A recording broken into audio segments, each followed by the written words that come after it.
নমস্কার, আমি সৌভিক। আজকে 1 মে 2024 থেকে 14 মে 2025 পর্যন্ত এই এক বছর আপনার কেমন যাবে সেই বিষয়ে আলোচনা করব। দেখুন, এই এক বছরের ফলাফল বৃহস্পতি গোচরের অবস্থান ভিত্তিক। জন্মকুণ্ডলিতে ট্রানজিট বা গোচরের সময় শনি এবং বৃহস্পতি অবস্থানের ওপর বর্ষফল নির্ভর করে। আর শনি এমন একটা গ্রহ যে কর্মফল দেয় আপনার আগের জন্মের কর্ম এবং প্রারব্ধ কর্মের ভিত্তিতে। শনি যখন জন্মকুণ্ডলিতে যখন ভালো গ্রহের সংস্পর্শে আসে তখন আপনার পুণ্যের ফল দেয়, আবার যখন ম্যালেফিক গ্রহের সংস্পর্শে আসে তখন পাপ কর্মের ফল দেয়। আর বৃহস্পতি হলো এমন গ্রহ যে কিনা শুধু শুভ ফল দেয়। উদাহরণ হিসেবে যদি বলি, ধরুন আপনি কোনো শুভ কর্মের সাথে যুক্ত, বৃহস্পতি এই সময় আপনার অর্থভাবকে অ্যাক্টিভ করেছে বা অর্থদায়ক গ্রহকে অ্যাক্টিভ করেছে, আপনি অর্থ পাবেন। আবার ধরুন আপনি কোনো অনৈতিক কর্মের সাথে যুক্ত, বৃহস্পতি আপনার অর্থভাবকে অ্যাক্টিভ করেছে বা অর্থ দেয় এমন গ্রহকে অ্যাক্টিভ করেছে, তাহলেও অর্থ পাবেন। এই বৃহস্পতি 1 মে 2024 থেকে 14 মে 2025 পর্যন্ত এই এক বছর বৃষ রাশিতে থাকবে। তার মধ্যে 9 অক্টোবর 2024 থেকে 5 ফেব্রুয়ারি 2025 পর্যন্ত বকরি থাকবে। আমি বৃহস্পতি অবস্থানের ফলে কী ফলাফল ঘটবে এই এক বছরে তার সম্পর্কে স্টেপ বাই স্টেপ আলোচনা করব। দেখুন, এই ভিডিওটা একটু লম্বা হতে যাচ্ছে। যারা শর্টকাটে ফলাফল জানতে চান তাদের জন্য কমেন্ট বক্সে আমি টাইম স্ট্যাম্প করে দিয়েছি, ওখানে ক্লিক করলেই তারা দেখতে পাবেন আপনারা যে ইভেন্টটা দেখতে চাইছেন। আশা করি এই ভিডিওটা পুরোটা দেখলে আপনার জীবনে আগামী এক বছর কীরকম হতে চলছে একটা ধারণা চলে আসবে। আর আপনার মনের ভেতরে বৃহস্পতি সম্পর্কে যা যা প্রশ্ন আছে সব উত্তর আপনি পাবেন। এই ভিডিওতে বৃহস্পতি বিশ্বরাশিতে অবস্থানজনিত ফলাফল এটা আলোচনা করব, আপনার রাশি এবং লগ্ন অনুসারে ফলাফল আলোচনা করব, এবং ট্রিপল ট্রানজিট এটা সবচেয়ে বেশি ইম্পর্টেন্ট, এর ফলাফল সম্পর্কে আলোচনা করব। দেখুন, জ্যোতিষ দুই প্রকার, স্ট্যাটিক এবং ডাইনামিক। অর্থাৎ যে জন্মছক নিয়ে আপনি জন্মেছেন সেই জন্মছকে গ্রহের অবস্থান অপরিবর্তনশীল, এটা একটা বিষয়। আরেকটা হচ্ছে ডাইনামিক, পরিবর্তনশীল। আমরা এখন ডাইনামিক জ্যোতিষ নিয়ে আলোচনা করব। জ্যোতিষ শাস্ত্রে সময় বা কালকে শনির সাথে তুলনা করা হয়েছে, আর জীব বা ভাগ্যকে বৃহস্পতির সাথে। সৌরমণ্ডলের সবচেয়ে বড় গ্রহ এই বৃহস্পতি পৃথিবী থেকে প্রায় 36,70,00,000 মাইল দূরে অবস্থান করছে। এই বৃহস্পতি তার শীতল দৃষ্টি দিয়ে এই পৃথিবীতে প্রাণের সৃষ্টি করেছে, তাই বৃহস্পতিকে জীবকারক বলা হয়। বৃহস্পতি হলো আমাদের প্রাণ, আমাদের শ্বাস। বৃহস্পতির রং হলুদ, আর তার জন্যই দেখবেন ডিমের ভেতরে যে কুসুম থাকে না, তার রং হলুদ। আর এই পৃথিবীতে সব হলুদ রঙের বস্তুর মধ্যে বৃহস্পতির অধিকার আছে। বৃহস্পতি শরীরের অঙ্গের মধ্যে সবচেয়ে বড় অঙ্গ, আমাদের থাইকে নির্দেশ করে, আবার নাককেও নির্দেশ করে। বৃহস্পতি আকাশ তত্ত্বকে নির্দেশ করে। বৃহস্পতি হলো আমাদের আশা, বৃহস্পতি হলো আমাদের আস্থা, বৃহস্পতি হলো সুখের কারক। তাই আমাদের জীবনে যে কোনো প্রকার সুখ নির্দেশক হলো বৃহস্পতি। বৃহস্পতি যেহেতু আকাশ তত্ত্বকে নির্দেশ করে, তাই আমাদের মনের ভেতরে আসার কোনো সীমা নেই। আর ট্রানজিট বা গোচরে যখন ধীর গ্রহ, মানে শনি বৃহস্পতি রাহু কেতু, এরা তো ধীর গ্রহ, এরা যখন রাশি পরিবর্তন করে তখন সবার প্রথমে আমাদের চিন্তা করার পদ্ধতিকে পরিবর্তন করায়, আমাদের চেতনা শক্তিকে পরিবর্তন করায়। আমাদের চেতনা গ্রহদের শক্তির দ্বারা পরিচালিত, তাই গ্রহের গোচর আমাদের বিচারধারাকে প্রভাবিত করে। তাই বৃহস্পতি আমাদের সবার প্রথমে আমাদের চিন্তা শক্তি বা আপনার চিন্তা শক্তিকে প্রভাবিত করবে। এছাড়া বৃহস্পতি জীবকারক গ্রহ, তাই না? সেহেতু গোচরে বৃহস্পতি যে রাশিতে অবস্থান করে তখন থেকে আপনার সব অ্যাটেনশন ওই রাশি অর্থাৎ বৃষ রাশি কারকতা বা বিষয়ের ওপর নিয়ে যাবে। এবং বৃহস্পতি যে বৃষ রাশিতে অবস্থান করছে সেই বৃষ রাশির এনার্জিগুলো সবসময় আপনাকে ঘিরে থাকবে, এবং আপনি সেই এনার্জি বলুন বা চেতনাগুলো সেগুলো উন্নত করতে ব্যস্ত থাকবেন। বৃহস্পতি এখন বৃষ রাশিতে অবস্থান করছে। বৃষ রাশির কারকতা বা বিষয়গুলো কি? ব্যাংক, অর্থ, খাদ্য, লাক্সারি আইটেম, জুয়েলারি আইটেম, সোনা। আর কি নির্দেশ করে? যে কোনো বিষয় সঞ্চয় করা নির্দেশ করে। বৃষ রাশি কালপুরুষ কুণ্ডলী দ্বিতীয় ঘরকে নির্দেশ করে, তাই না? তাই দেখবেন যাদের ব্যক্তিগত জন্মছকে দশম লট দ্বিতীয় ঘরে অবস্থান করে তারা দেখবেন কোনো কিছু জড়ো করা বা সঞ্চয় করার কাজ করে। ধরুন কারো দশম লট শনি, সে সেকেন্ড হাউসে আছে, দ্বিতীয় ঘরে, সেই ব্যক্তি দেখবেন পুরনো জিনিস বা বাসন স্টিল জড়ো করে বিক্রি করার কাজ করে বা ব্যবস্থা করে।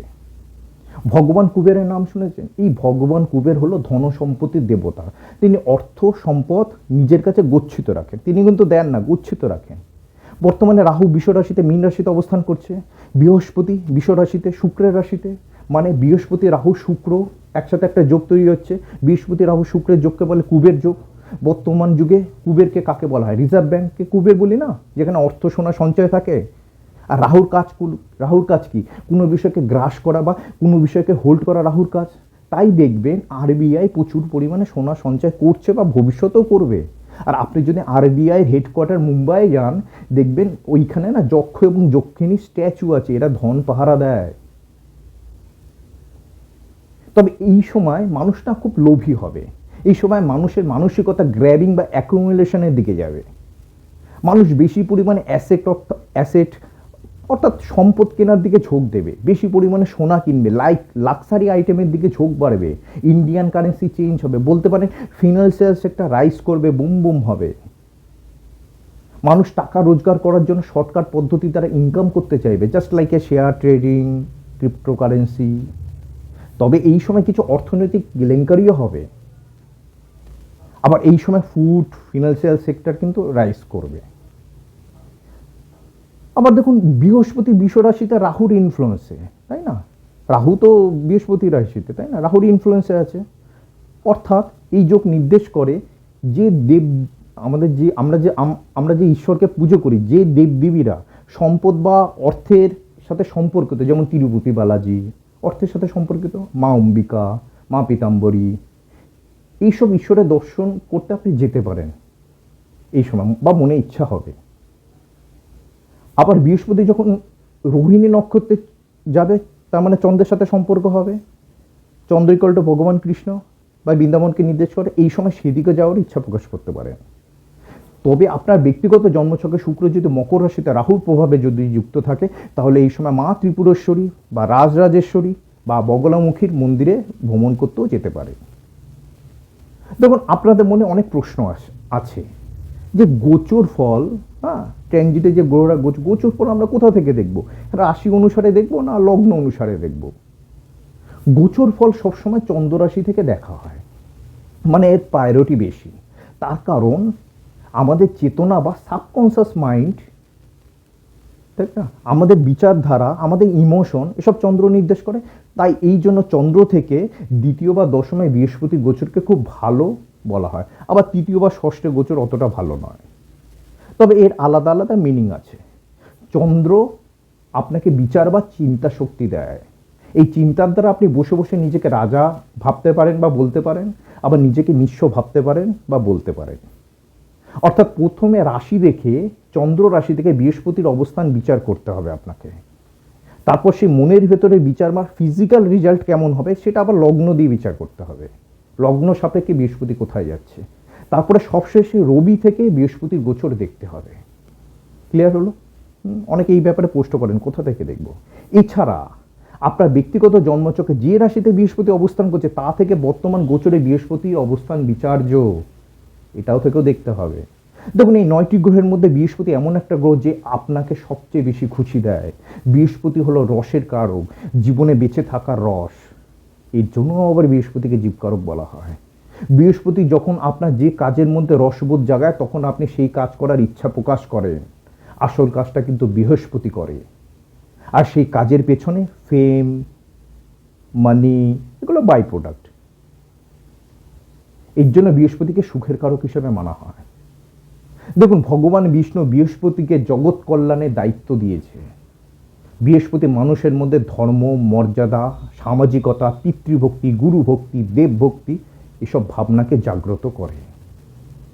বৃহস্পতি বিশ্বরাশিতে অবস্থান করে বিশ্বরাশির কারকতার ওপর নৈতিকতা বোধ, দায়িত্ববোধের জ্ঞান দেবে আপনাকে। এই বৃহস্পতি আপনার পারিবারিক বিষয়, আপনার খাদ্য অভ্যাস, ব্যাংকের আর্থিক বিষয় সম্পর্কে গাইডলাইন দেবে। বৃহস্পতি নৈতিকতা দেয়। আবার ভাববেন না বৃহস্পতি কোনো রুল তৈরি করে, অনলি ফর গাইডলাইন। ওর জন্য বৃহস্পতি তৈরি। আপনি এই সময় আর্থিক বিষয় নিয়ে ভাববেন, সোর্স অফ ইনকাম বাড়ানোর কথা ভাববেন, ফাইন্যান্স কীভাবে হ্যান্ডেল করতে হয় সেই চিন্তা ভাবনাগুলো বদলানোর কথা ভাববেন। এছাড়া বৃহস্পতি সেভিংসের কথাও আপনাকে ভাবাবে কিভাবে আপনি সেভিংস করবেন। দেখুন, বৃহস্পতির ফল দুইভাবে দেয়। আপনার লগ্নের ডিগ্রি যখন ক্রস করে সেই সময় বৃহস্পতি ফল দেয়, আর গোচরের ঠিক 4 মাস পর থেকে বৃহস্পতি ফল দেওয়া স্টার্ট করে।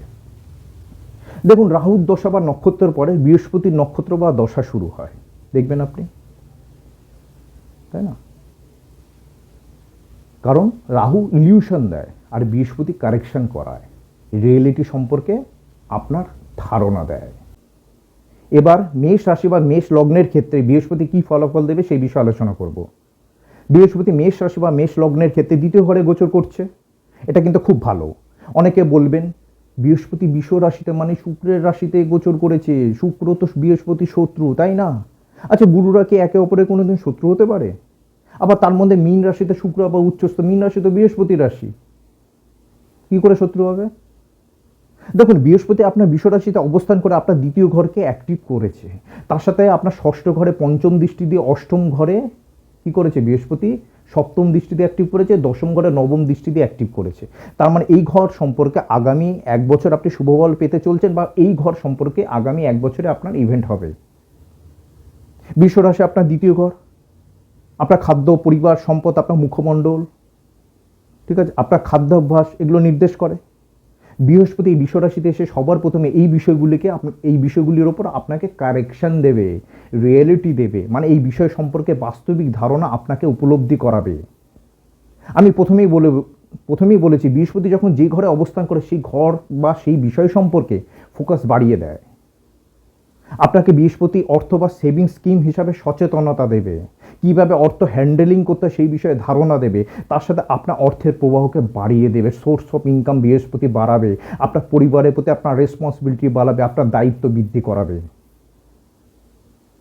বৃহস্পতি গোচরের আগে যদি আপনার আর্থিক ক্ষেত্রে বা পারিবারিক ক্ষেত্রে আপনি যদি অসুবিধার মধ্যে ছিলেন, বৃহস্পতি গোচরের পর তা থেকে আপনি মুক্তি পাবেন, যে প্রবলেমগুলো সলভ হবে, আপনার জীবনে নতুন লোক আসবে, আপনার ফ্যামিলিতে নতুন লোক আসবে।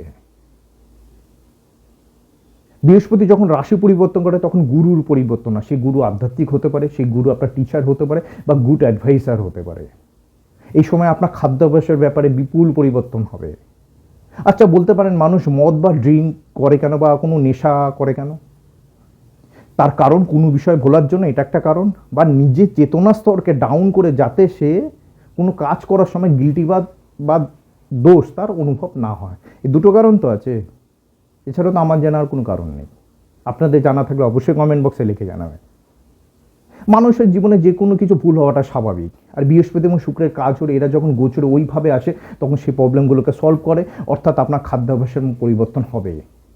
আপনাদের একটা রেমেডি বলি, যখন দেখবেন আপনার জীবনে খারাপ লোকের আনাগোনা বেড়ে গেছে তখন হনুমান চল্লিশা পড়বেন।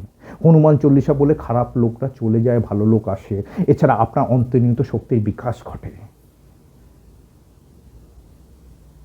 আচ্ছা, বৃহস্পতি আপনার জীবনে কিভাবে কাজ করবে, এটাও তো একটা বড় প্রশ্ন, তাই না? কোনোদিন প্রশ্ন করেছেন নিজেরা? এই এত তো গোচর দেখেন, গ্রহ নক্ষত্র দেখেন, কিভাবে কাজ করবে? ভালো অ্যাডভাইজারের পরামর্শ পাবেন এই সময়, আপনার থট প্রসেসকে চেঞ্জ করবে বৃহস্পতি। এছাড়া বৃহস্পতি আপনার নবম এবং দ্বাদশ রাশি হিসাবে দেখলে আপনি এই সময় ইনভেস্টমেন্টের দিকে নজর দেবেন। যারা বিদেশে আছেন বা বিদেশি বস্তু বা বিদেশি সংস্থার সাথে জড়িত, তাদের সফলতা আসবে। এর সাথে আপনাকে লং ডিস্টেন্স ট্রাভেল করতে হতে পারে। এছাড়া বৃহস্পতির পঞ্চম দৃষ্টি আপনার ষষ্ঠ কন্যাতে পড়বে, কন্যাতে কেতু অবস্থান করছে, কেতুর উপর বৃহস্পতির দৃষ্টির ফলে আপনার মধ্যে আধ্যাত্মিকতা বাড়বে, ধার্মিক জায়গায় ভ্রমণ হতে পারে বা ভ্রমণ করার ইচ্ছা আপনার জাগতে পারে। ষষ্ঠ ঘর হলো চাকরির ঘর, রোগ এবং ঋণের ঘর, অসুস্থ থাকলে সুস্থ হবেন, ঋণের বোঝা কমবে। এর সাথে আরেকটি ব্যাপার হবে, সেটা হলো আপনার কথাবার্তার মধ্যে পরিবর্তন হবে, আপনার কথার মধ্যে উদ্দীপনা আসবে, লোকেরা মনোযোগ দিয়ে আপনার কথা শোনার, বা আপনি এই সময় অনেক মানুষকে কথার দ্বারা প্রভাবিত করার ক্ষমতা আপনার বাড়বে, যাতে আপনি অনেক মানুষকে প্রভাবিত করতে পারেন, সেই ক্ষমতাটা বৃহস্পতি বাড়াবে। এছাড়া এই সময় কোনো ধার্মিক বই বা ভগবানের মূর্তি আপনাকে কেউ উপহার দিতে পারে। এর সাথে আপনার দ্বিতীয় ঘর বিষয়ে যে যে ম্যাটারগুলো নির্দেশ করে সেগুলোকে ম্যাচিওর করাবে। এর সাথে আপনার দশম ঘরে বৃহস্পতি দৃষ্টি থাকবে, কর্মক্ষেত্রে পরিবেশকে বৃহস্পতি ঠিক রাখতে সাহায্য করবে, কর্মের দিকে সফলতা আসবে। এছাড়া আপনার রাশিচক্রে অষ্টম ঘরে ট্রিপল ট্রানজিট হবে। দেখুন, আমরা যে কোনো ইভেন্ট দেখতে গেলে গ্রহ ট্রানজিট দেখি, দশা দেখি, দশা এবং অন্তর্দশা দেখি, তারপরে বলি না এই ট্রিপল ট্রানজিট এমন একটা বিষয়, দশা অন্তর্দশা দেখতেই হয় না। ট্রিপল ট্রানজিটটা কি? ট্রিপল ট্রানজিট হলো যখন কোনো ধীর গ্রহ একসাথে রাশিচক্রে যে কোনো ঘরকে অ্যাক্টিভ করে, তখন সেটাকে ট্রিপল ট্রানজিট বলে। মানে ওই ঘর সম্পর্কে ইভেন্ট হবে।